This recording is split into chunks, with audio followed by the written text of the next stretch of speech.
Today is Monday, October 1st, and you're listening to the Red Sox Beat podcast here on the CLNS Media Network. I am Jared Scali alongside my co-host, Jess Thomas.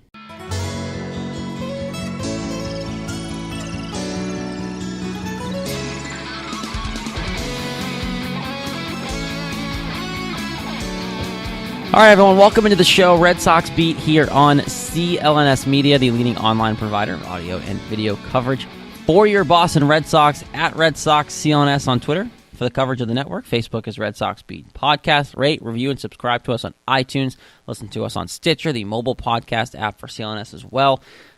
Jess is here. I'm here. The season is over officially, regular season that is. And Jess, this is a milestone episode. And, you know, people have come on board. People have subscribed on iTunes. It's been a great run for us. This is episode 200. It's a big deal. It caught me off guard because last week I was putting the show up and then I was putting the number and I didn't 100% realize it was episode 200 to this week. And then I was like, holy crap, next week is 200 episodes of Red Sox Beat. It's a big deal. It's a lot of episodes. And you've been here from the very beginning, right? Yeah, I helped start it with good old Nate Rollins back in the day. Right. And I haven't been here for quite the whole time, but I've been here for probably, 75, 80% I'd say like of it? 80% of it, yeah. Yeah, so it's been a fun run, you know. Lauren came and went, Nate came and I booted him off, and now we're here with the two of us, and we've kept it rolling with the two of us for quite a while, and we've had a lot of fun with it, and it's 200 episodes. It's really cool. I mean, we've talked a lot of baseball. Only fitting our 200th episode is one to end the regular season and going into the playoffs, but also in the season that the Red Sox have won the most games ever in the history of their franchise. So obviously we want to thank everyone who listens every week, and we know we have loyal listeners because you guys tweet us when we think we're wrong. And so we appreciate you all listening. It's a big deal. Thanks to obviously the network itself for getting the podcast off the ground a couple years ago now, whenever that was. It's been a while. So probably 3 years at this point. I say it's got to be at least 3. So shout out to Nick Gelso and all the guys who run the network for us and having us start this podcast when I brought up the idea a while back. And so obviously shout out to them, but no more pleasantry. Let's jump into the baseball here because this team finished with 108 wins. I thought they were going to get to 110. I'm kind of mad they didn't, but they rested their guys. And before we even jump into any of the major topics, just overall thoughts of this season. There were ups and downs, but this team is pretty special, and it seems like the inside the clubhouse presence they have with each other, the chemistry, plus the talent they have on the field. I don't see this being a one-and-done team like it has been the last couple of years. No, this team's special. They got a lot going for them. They've got great team chemistry. They all love each other. They all play for each other. Obviously, it starts with Alex Cora. He finished with the second most wins for a first-year manager ever to Ralph Houck, who had 109 like 55, 60 years ago. He got 108, obviously, so he just missed that by 1, but obviously most wins in Red Sox history and by far most wins by a first-year manager for the Red Sox. So it's been awesome to watch. He's been great. 10 grand slams for the team. That's incredible, especially after 0 last year. 10 is the second most in franchise history after the 2005 team had 11. So grand slams. They've had a couple walk-offs. Mookie Betts had an incredible season. JD Martinez almost won the Triple Crown, and he would in the NL easily. And he also passed Dick Stewart today for the most home runs in his first year at the Red Sox. So another milestone there. And just outstanding baseball up and down. You know, Chris Sale, David Price, Xander Bogaerts. I mean, it goes on and on. This was an incredible season to watch. It was super fun. I like that it's over because now it becomes the fun part, but I'm really sad that it's over because this was definitely probably maybe the most fun I've ever had watching baseball. This team is incredible. Yeah, it seems like they did a lot of things at the right times, and I just love the fact that pretty much the same roster from when John Farrell was the manager to Alex Cora. I had to bring this up. They now became the most winningest team in the Red Sox history, just basically with a manager change. And I love that. And I think that it speaks to Alex Cora and the accomplishments that he has had. Now, I think the one thing that's going to linger into the postseason here is the way he handled the team down the stretch, because he has rested a lot of guys. And, you know, he's played that route versus keeping these guys sharp, playing them all the game. Because they've known they've had the division for a while. They've had the clinch division for a couple weeks. So, like, he had two options. It was play everybody, play hard, play them all the way through, or rest some guys and figure it out as we get now we're at the postseason. They played a lineup today normal, and they won. against the Yankees. They lost Big time. They lost 2 out of 3, but they played wish-wash lineups the majority of the week too. So, just before we go into Sale, because I know that's a topic for the week, especially because he's been named the Game 1 starter. But overall thoughts of the way Cora's handled it. Are you okay with the rest that he's given guys? It's really a no-win situation for him because think about it. If he plays everybody and somebody gets hurt, then people are going to say, why are you so stupid? Why'd you play your players? Now they're hurt. You're screwing yourself for the playoffs. That's one side. Then if you rest guys, people say, well, you're going to slump into the playoffs. You lose 5 out of 7 games, and now you're going to the playoffs with no momentum. So you can't win. You either somebody gets hurt and people yell at you, or you lose a few games because you play spring training guys, and then people complain that you're losing. So you really can't win it for him from a fan perspective. I think I'm fine with it because, as we know, these games don't matter. They didn't matter for the team, for them, or for the teams they were playing in terms of the standings at that point. So why wouldn't you rest them? I understand like staying fresh, but there's no point in risking injury. What if JD Martinez or Mookie Betts got hurt yesterday or today or 2 days ago? You'd never hear the end of it. So there's no point. So I think he did fine with it. I'm happy with how he did it. There's really no good way to do it. It's just it's a shame because like you're so good that you are able to do that. You don't necessarily want to because you want to stay fresh, but you'd rather be in this situation than like fighting for a 1-game playoff or fighting on a 1-game playoff to make the playoffs or something like that. I mean, you would take this 100 times out of 100. Yeah, I think the biggest issue with me is just the fact that this weekend, the rest of the time I don't really care because you have 2 weeks. Like, it's a long season. I would have liked them to play the whole series against the Yankees straight up because, one, they beat you at home, gives them a little momentum going into the wild card game, which is going to be at their place, the wiffle ball stadium that we all hate. You know, if you put your actual lineup there and just beat them into smithereens, even offensively, like I don't care about the pitching. I get it's an issue anyway, but then just go and beat them. And then now you have a week off because you don't play till Friday. So you have that time for these guys to rest. And now if you felt like if it's even a tweak or something goes wrong, you pull them out precautionary, you're good, and you play next week. But that's the one concern I had because I would honestly like them to just play offensively, straight up their lineup, and beat the crap out of the Yankees. And just be like, hey, go win that game. Go ahead. We'll see you Friday, and we're going to show you who the hell we are because we won 108 games, and we can hit the crap out of the baseball just like you can. Well, it's funny, too, because, like, obviously the Yankees, clinched the first place in the wild card on Friday against the Red Sox and then got their 100th win on Saturday. So, like, they did get a couple of things against the Red Sox, which was obviously annoying because you never want to see that. But it just happened to be the timing of them getting that and them playing us. Well, they're a 100-win team in a wild card game. It's sick, isn't it? It's not fair. I mean, it's great that you get to have both teams in, but it's so not fair because, I mean, they're the third best team in the majors with 100 wins, and they get to, if they lose one game, they're out. Like, the right thing for the league and the way the season's gone would be them win the play-in game, they play the Red Sox, and then you have the 3 best teams in baseball playing in the divisional round. That's what should happen. We'll talk about that game because we know that's happening, so we can touch on that too because it's obviously a big implication of who you play as a team, the Red Sox. So we'll get to that. But biggest thing for me is that this weekend I would have liked them to play. Now, concerns I have, you know me, there's a ton of concerns I still have, and that there's holes in this team despite the 108 wins. Now, maybe this year is different, and they win in spite of those because they have done that all summer. So, we think that maybe they'd win in spite of the pitching, whatever it may be. My concern is Chris Sale right now because, yes, I know we talked about this one like a month ago when this first started happening was, Phantom DL, and he came back, he threw like 99, had a good start, went back on it. This is how they're going to play it. It's fine. Get him some extra rest. He still can't touch the radar gun to where he's used to doing. And now maybe they said something about the mechanics and they thought they figured something out, so we'll see. But his last start before Friday was not a good one, and he didn't look like anything close to being Chris Sale with his fastball. Yeah, I can see why it would be a concern because obviously it's, at this point, there's no more tune-up starts for the first game of the playoffs. So, yeah, I mean, he was throwing like 90, 91 instead of, 96, 97, 98, which is a big, big difference. So, yeah, it's weird because they did the whole thing exactly how they wanted to do it. Have him have some time off, then pitch an inning, then pitch 3 innings, then pitch 5. It's exactly what they wanted to do with him. And now here we are on the last day of September, and people are still wondering if he's going to be ready.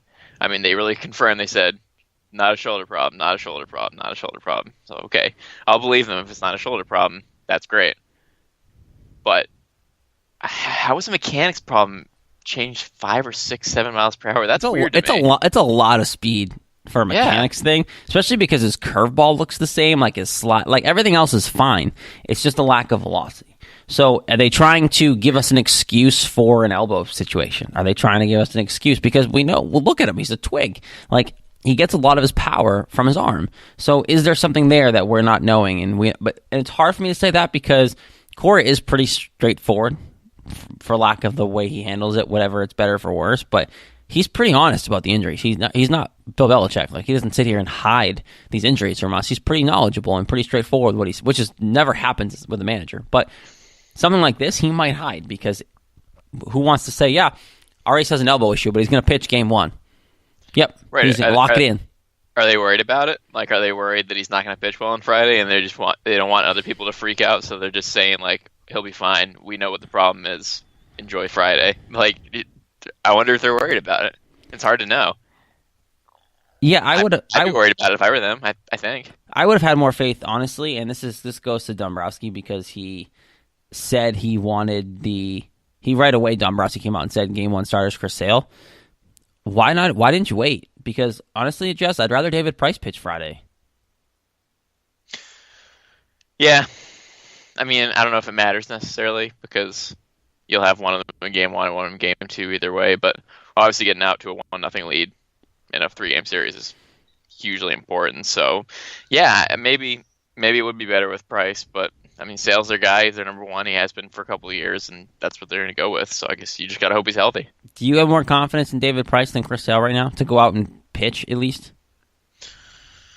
Because I do. Just because if Chris Sale was 100%, it's Chris Sale. I don't really care. I want him on the mound. But with what's going on right now, I have more faith in. And like 1-2 really doesn't matter that much. You're going to pitch at Fenway regardless if you're David Price. But like, wouldn't you have more faith in David Price to go out there game 1 and set the tone than Chris Sale right now? I don't know. Which is crazy for me to say, but yeah, I want to say yes, but I also don't because I trust Chris Sale more in general. When he's healthy. Well, yeah, but even so, he's a big game pitcher. So I don't know. I would say yes, except obviously now Price has had a couple tougher starts the last few starts, and now he's putting more doubt in people's mind, even though all the doubt was gone before that. So it's too bad that he gave up a couple runs in both of those starts. So that's not making me feel great. And obviously you have the past playoff stuff, which I get really sick of hearing about. Yeah, I know the Stars are 0-11 in the playoffs. Blah, I get it. I know. Well, it's a new year, so I don't want to pin it on that. But I'm still going to say I'd rather have Sale just because of who they are and what I've seen from them in their past. I look at this situation and it's really if this offense needs to win them games, like that's how they're going to win these playoff games. That's how they're going to. That's how I have more faith in this team is the offense that they've had all year. And now look, that's how I kind of felt in 2016 too. And look what happened. You sent David Ortiz off with no playoff wins, right? Which is awful. But this team is built because of their offense. Like you have 2 guys who are both in the MVP race. One of them is going to win. One of them is going to be second. Right? Yep, probably going to be Betts, but. You have a guy who could have won it. Yeah, but you guys could have had a Triple Crown winner in the NL if he was in the NL, and very came close easily to pushing it in the AL for a while. I thought he was going to win it for a while in JD Martinez, and you have an offense that is actually pretty scary. So I think whoever you play in the first round, you're going to win that series because of the offense, but the pitching scares me because as much as you don't want to talk about it, these guys have had chances in the postseason and haven't succeeded. Rick Porcello has been 50-50 this year, depending on which version of him you get. I mean, if Evaldi, who knows? Yeah, if he plays the Yankees, he's been good with them. But you have iffy-washy starters behind Price and Sale that I don't really know if I trust, and that's the problem. The bullpen's a whole different argument. We've talked about that. There's holes there that if the offense can't bail them out, you're nervous of how far the team can really go. But I said this last week on obviously the show you weren't on last week. I said to Nick that I trust the bullpen because it's going to be different than it is in the regular season because you're going to have starters in the bullpen like Stephen Wright and Eduardo Rodriguez, Nathan Evaldi, guys like that. So I feel better about the bullpen than I would without those guys with them in there. So I don't really worry as much about that. But yeah, I mean, you got to have the starters because as we've seen the last couple of years, if your starter has, pitches 3 or 4 innings and gives up 5 runs, then you're putting yourself in a deep hole really quickly. So the starting pitching is huge, and thankfully we do have good starting pitching. And I mean, every team has the Yankees starting pitching is really not that good. So like this, all teams have these problems, and they're all really good teams regardless. So it really just comes down to who executes on each particular day at this point. On paper, who has the least amount of problems? You or the Houston Astros? I mean, their starters are really good. So top to bottom, they're phenomenal. It's hard to look. It's just, I mean, their offense is really good. Their starters are really good. It's close. I mean, they finished 5 games behind us, 103 wins. I mean, they're a really good team, obviously, and they won the World Series last year. So you probably are going to have more people picking them over the Red Sox, which maybe is fair, maybe isn't. I don't know. But, I mean, Sox have won several games against the Astros this year. So I don't know. It really comes down to the pitching matchups and, who's playing well at a particular time, and it's going to be really close. And, I mean, really could go any way. Same thing with the Yankees. I mean, they won 100 games too. These are all really good teams. That's why I don't get the narrative of like, oh, time to go jump off a bridge. The Red Sox are going to collapse. Well, no, I don't agree with that, because I don't think there is any collapse here. Because even if you lose in the A's, they have 97 wins too. But say the Yankees win and you play the Yankees in the playoffs. Is there really a shame in losing a 5-game series to an 100-win team? I mean, not really. And then the Astros 100. I mean, it's crazy. These teams are all so good, and they've all. I mean, this is a historic season for a lot of these teams. So like, it's anybody's playoffs. These are great teams. Anybody's chance to win. It's all a matter of who does well at the right time. And it's like, yes, I know the Red Sox have the most. They have 108, which is incredible, and I fully expect them to win the World Series because I always do. But if they don't, it's not a disappointing season. These other teams are great. I think if the Red Sox don't get to the ALCS, it's kind of a disappointment just because of the last couple of years. And you are the best team in baseball. And at that point, you'd probably be playing Houston. I don't think Cleveland can beat Houston. But how funny would that be? But that would be kind of funny. That's even worse for you because you just don't play well against Cleveland for some reason. So I think you almost want the Astros to win and just go toe-to-toe with them at that point. But yeah, there's a lot going on. There's a lot of moving pieces, and I think we'll talk about this in a sec. But the Red Sox episode of Red Sox Beat, of course, is brought to you by our good friends over at 1in100.co. Boston sports fans, if you want to get killer seats to see your favorite team for the price of a beer or a large pizza, well, you're tired of paying for all those inflated markups from brokers or last-minute convenience charges if you can't grab them right when the team puts them on sale. When we want to help you pay courtside prices out there for the nosebleed seats, you can go to 1in10.co. It's ONE. 1n10-0.co. The novelty of 1in100 is that there's no place online that's doing online raffles to win tickets. It's a totally new way to score tickets to your favorite events. Go to a Red Sox game for cheap. Go to a playoff game for cheap when they raffle it off. You get tickets to events are hard to get. We know that, and their good ones are going to be expensive. The cost to potentially score tickets with 1in100 is a small fraction of the actual ticket price. Score a pair of tickets for less than the cost of a beer. Your first raffle ticket is free after signing up. The experience of using 1in100, which is extremely fun and exciting, from picking your lucky number to the feeling of potentially scoring premium tickets. Feeling lucky, guys? Try it. 1in100.co. That's ONE10-0.co. Our good friends over there are putting on a good raffle to get cheap tickets. And guys, it's a no-brainer. You go on there, you get a price, you pay one less beer, you pay for your ticket. So you guys are good. And then you're going to keep drinking and forget about the ticket you paid for anyway. So it works. Jess, all right, let's move on to the conversation we want to have that's positive in a good way. So MVP. This debate's been having all summer because it's kind of been clear-cut all summer. It was going to be Betts or JD, just because they were so good all summer and they haven't stopped, and then Betts got hurt. For me, it's Mookie Betts, and this is me saying about 2 months ago I said JD, and that was because I honestly thought he was going to win the Triple Crown, and for me that's like a no-brainer at that point. If you win a Triple Crown, you're going to be the most valuable player. But what Mookie Betts does all the way around for a baseball team, and what he does in the field, what he does at the plate, as much as you're not supposed to take in your defensive ability for MVP, you kind of do because of what he does out there, the ability he can throw guys out. And does it hurt JD that he's DH? No, because he has an impact and he plays outfield a little bit. But does it help Mookie Betts that he can be a leader, and his presence is felt at the top of the lineup. There's that feeling that you can drive in RBIs, hit home runs, the leader of this clubhouse. To me, it's Mookie Betts, and it's kind of clear cut. Yeah, I see why you say that, but I also don't understand why everybody is automatically saying it's him without a question. Like, people are not even considering the alternative. They're like, it's Betts, 100%.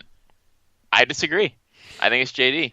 I think Betts is going to get it, and I'm not going to be sad about that because he deserved it 2 years ago, and he got totally jobbed. Totally should have had it 2 years ago. Freaking Mike Trout in a team that was garbage. Yeah, that was a joke. And I'd feel terrible if he gets second again, which he would if JD won it.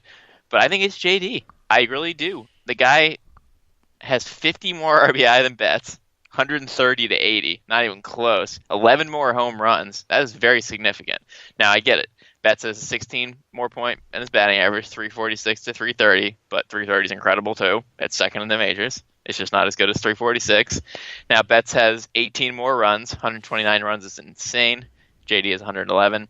JD has 8 more hits, 188 to 180. Mookie has 10 more doubles, 47 to 37. And obviously the steals. Betts has 30. JD has 6. That's a big difference. So the defense and the steals I totally get for Betts. But other than that, I feel like the numbers are better for JD. And we were talking about at the beginning of the show, the difference between this team last year and this year. Alex Cora and JD Martinez. That's it. JD Martinez has made a huge difference on this team. He is the main reason that they have 108 wins and that they weren't even close to that last year. I just think he's had a bigger impact. I think he's been more of an MVP. I get the argument for Betts. I totally do, and he's been incredible to watch, and he's had a fantastic season. His numbers are off the chart, but I think it's JD. And I've said it all year. I said that the entire year it's JD, and I still think that. I look at the RBI number, and I kind of put that aside just because if Betts hit third, even third, like if third, like he would have close to the same number of RBIs, just because of where he hits, and like he gets a lot of opportunity to get RBIs at the leadoff spot. Don't get me wrong there, because of the bottom of the lineup is still producing pretty well for this team, and that goes to the offense as a whole. This offense is stupidly good, but I look at that the RBI number I throw away, and something about Betts, and I think it's almost like the Mike Trout effect with the MVP race. And God, if Mike Trout was ever in the conversation this year, I probably would have punched a TV or something watching. He gets that. I'm going to jump off a bridge. Is he even in contention? Like, is it even a conversation this year though? Because of it shouldn't. It shouldn't be. I mean, I look at his numbers right now. He has 39 homers, which is good, but he has 79 RBI, which is one less than Betts. His average is 312, which is obviously 30 points below Betts. He has 101 runs as opposed to 129, and he has 147 hits, which is like 35 less, and he has half the amount of doubles as Betts. It's not even close. If he I think he is in the conversation because he's always in the conversation, but he absolutely shouldn't be. And if he gets like any votes, I'm literally going to run in the street. Well, he's going to get votes because he's going to get votes. But look, so don't do that because you're going to run into the street then, because he's going to get votes. I look at this as we so many people compare Betts to Trout and like want to compare best team player in baseball, best player in baseball, that all around guy. If that's the case, then Betts has to win because he's the all-around guy. He's the face of baseball on the East Coast. I think he gets a lot more credit than Mike Trout does because people forget about Mike Trout because he plays on a terrible team. So I look at the situation as all-around Mookie Betts does more for this team. I think JD has an impact, and I'm not doubting that. And I think it's really 1 or 1A, and it's almost like a 50-50 split. You have to pick one of them to win, because they don't do co-MVPs.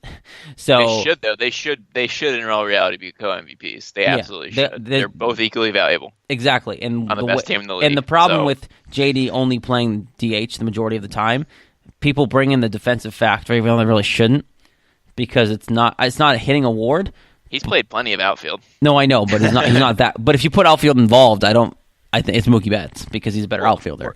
Of course, he's a much better outfielder. Yeah, so I think it's the passion he brings. I think it's a clubhouse thing. I think JD's really good for this clubhouse too. It's really hard for me to even make an argument against JD because 2 months ago he was my guy.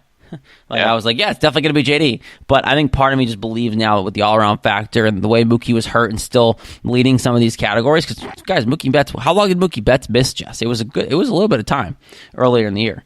Yeah, he's played 14 less games than JD. That's also, I guess you got to take that in consideration because if he played 14 more games, his numbers would be even better than they already are. Exactly. So it's just, I think that's a big factor in it too that people are forgetting because that was earlier in the year. That was a while ago. So I look at Mookie Betts and it's going to be Betts. I'm sure he's going to get it. If it's not Betts, I'd be stupidly annoyed. If it wasn't a Red Sox, I'd burn something because that's just so stupid how one of those two guys are not the MVP. And if it's Mike Trout, then God, this league needs to fix. This league has problems as it is, just because of the pace of play and the league itself not wanting to change. But if Mike Trout is the MVP again on a garbage team, when two guys on the best team in baseball are worthy of it, that's stupid. No chance. It's not going to happen. It's going to be Betts. I just wanted to give JD his case, and I think it should be JD. But I wish people were giving him more of a chance. Is basically what I'm saying. But I know it's going to be Betts, guaranteed. Okay. Before we get, because there's other stuff going on around the league too. There's just 2 Game 163s, which is mind-boggling to me. Those are both happening Monday. If you're listening to this on the release date, then it's tonight. Before we get to that, though, just because we have an A's and the Yankees game on Wednesday, and 1-game wild card. It sounds like Happ starting for the Yankees. I don't really know much of the A's players because they're pulling Moneyball 2.0. With 97 wins. With 97 wins. The Rays missed the playoffs with, 89 wins? They got 90. Did they win today? Yeah, they did. Oh, then it's 90. Okay, they won 90 games and missed the playoffs. They had a sneaky good year. So Cleveland had 90 wins. Cleveland had 90 wins and won their freaking division because their division's terrible. This game on Wednesday, who would you rather play? For fan reasons or for baseball reasons? Okay. Wednesday, stop there. Wednesday should be a really good baseball game. Yeah, this playoff game. I mean, because the A's are on a roll. The Yankees are catching fire at the right time. Lose, I know. I'm from a fan's perspective, I'm rooting for the A's. Because I think it'd be nice to see the Yankees miss, I guess, quote unquote, miss the playoffs, even though they're in. That'd be so. And have the I want the A's to do well. Like, the A's are out there. They have a terrible stadium. They play in a massive place they shouldn't be playing in. And they had a great year. And they had a great year. People forget about it. So I want the A's to win. I think for baseball, it's better if the Yankees win, because then you have Red Sox, Yankees, and I think that's needed. I'm scared of the Yankees, to be honest, a little bit, Jess. Just a little bit. Because they just broke the all-time record of home runs. They play in a wiffle ball stadium, and you have to go there to play games. And they're catching a fire a little bit here. They're playing good baseball. They just got Judge back. Didi Gregorius is not out. He's like he should have been. He's healthy and healthy-ish and playing. So I'm kind of scared of the Yankees a little bit, and their bullpen is locked down. So a little concerned about the Yanks, Jess. Yeah, I see what you mean. Yeah, I don't know. I think, I mean, the A's have played the Red Sox well this season. Obviously, it's a small sample size, but I think you have a better chance against the A's. So if you are talking about a baseball perspective, I think you want the A's to win to give yourself a better chance to win. Obviously, the Yankees will be much more fun for drama-wise because a couple of reasons. One, the Red Sox and Yankees haven't played each other in the playoffs since 2004, which is crazy, but it's true. And another stat, these two teams have never played each other in the ALDS. The only time they played each other in the playoffs has been the ALCS. So that's a new one. It would be really cool to see it happen because it's history and it's drama, and it'd be insane that one 100-plus win team would lose in the first round. It's cruel. It shouldn't even happen. It's not even fair. It's horribly unfair. But it's going to happen. If the Yankees win, it's going to happen. One of the teams is going to lose, and a 100-win team is not going to make the ALCS, guaranteed. So, yeah, from a drama baseball perspective, obviously the Yankees, but I want the Red Sox to win the World Series, so I'm willing to put aside that matchup for one more year and hope that it's the A's. But I don't know. I mean, they're both really good teams. It's going to be a great series no matter what, and that's going to be an awesome game on Wednesday. I'm looking forward to it. I look at that situation as I just don't want anything to do with the Yankees. The Oakland series would suck for them just because of the travel.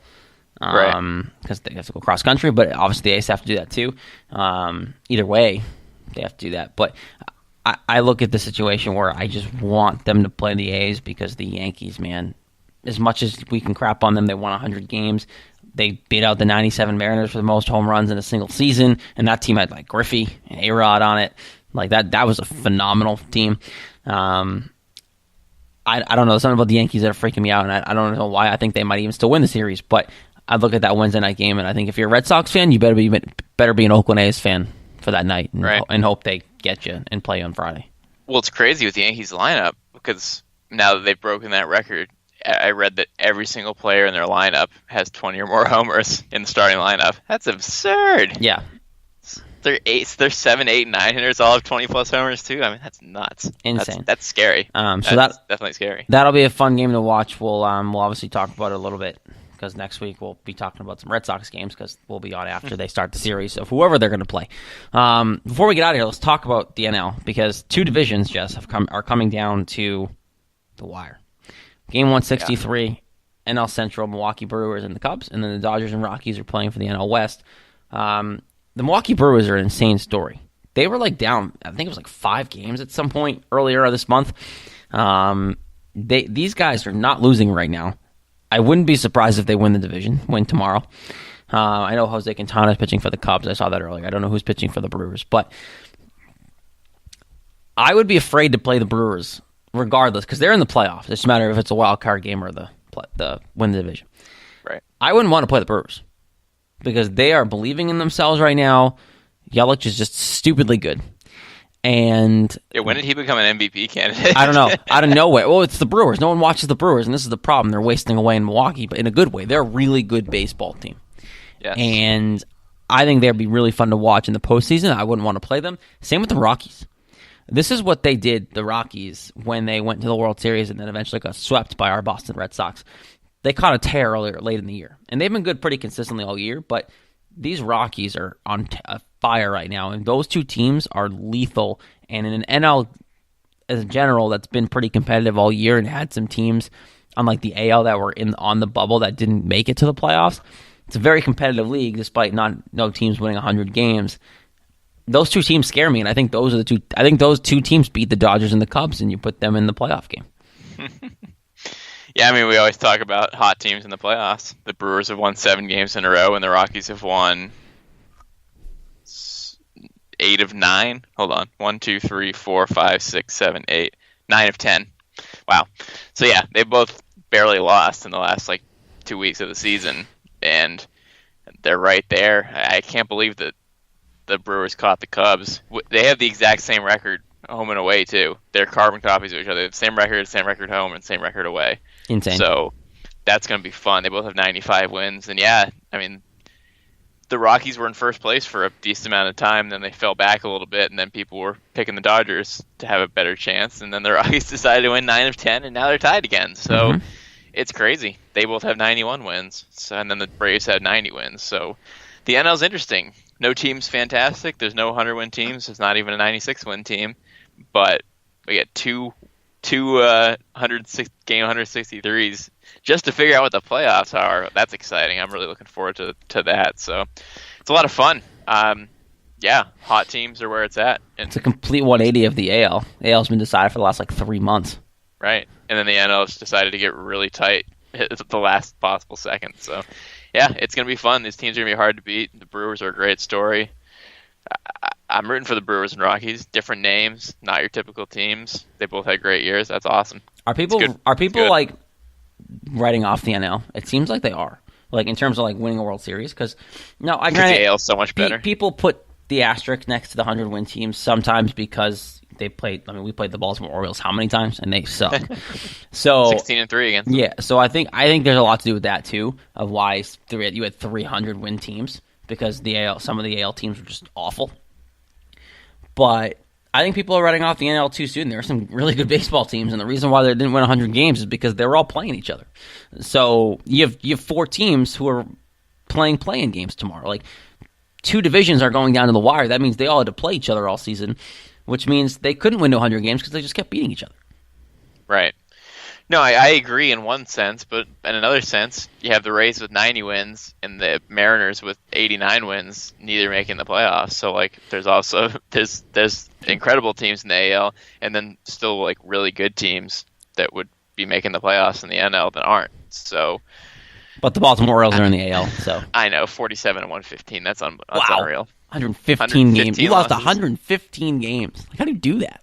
61 games behind the Red Sox. Really historic stuff going on. But so yeah, maybe the numbers are a little inflated for the AL teams, but they just seem at this point a lot better than the NL. But who am I to talk? I don't watch the National League, so I'm looking forward to seeing how these teams do play when I can watch them. Yeah, starting now. So seriously, it's gonna be fun. Only thing that sucks about playoff baseball is all these day games. To fit them in. Fortunately, I work at a place where I have a TV. I mean, I do too. I want to sit right next to me. But like, it's just a pain because it's just I want to sit at home on my couch and be a fan. We'll see, because you know what, the Red Sox being the Red Sox, they should have a night game. Like, they should have priority because they're the best team in baseball.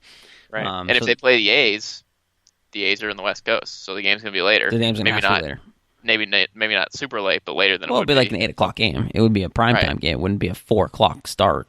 Right. So if you like later games, root for the A's as well. I mean, because look at last year's series against Houston, right? Like, how many of those I watched all of them at work. Right. They were like all 4 o'clock. Yeah, it was insane. So I was listening to them on the radio, driving around doing wedding stuff, and then having a wedding. Yeah, and then having a wedding. Yeah, exactly. So, all right, we'll leave it there. Obviously, a week off. Red Sox baseball returns on Friday. Play the winner of the A's and the Yankees. Root for the A's. If you're a fan, I promise you won't be disappointed, because the Yankees are going to be a little pesky for you. We'll leave it there. Just over there at Red Sox CLNS on the coverage for the whole network for the Red Sox. As we ramp up things, there'll be Red Sox coverage all week. We'll be tweeting the playoff stuff, so don't just think because the Red Sox are going away for the week there won't be enough to talk about, because there will be. A lot of baseball going on this week around the league. And then, of course, on Facebook, Red Sox Beat Podcast. Rate, review, and subscribe to us on iTunes. Listen to us on Stitcher as well. But definitely go to iTunes, hit the subscribe button. This is episode freaking 200. How did we get there, Jess? 3-ish years later. I've been here since day one. Huge shout again to the network. Nick Gelso, the founder, for having us start this podcast back when. Shout out to my former colleague, Nate Rollins, for helping me get the thing off the ground. Jess Thomas, of course, Lauren Campbell, moving to bigger and better things over in Essence, so she could not do the show anymore. But we'll be back next week, hopefully talking about some Red Sox wins in the playoffs, and Chris Sale hitting 99 on the gun. Talk to you next week, everybody. Enjoy the postseason baseball.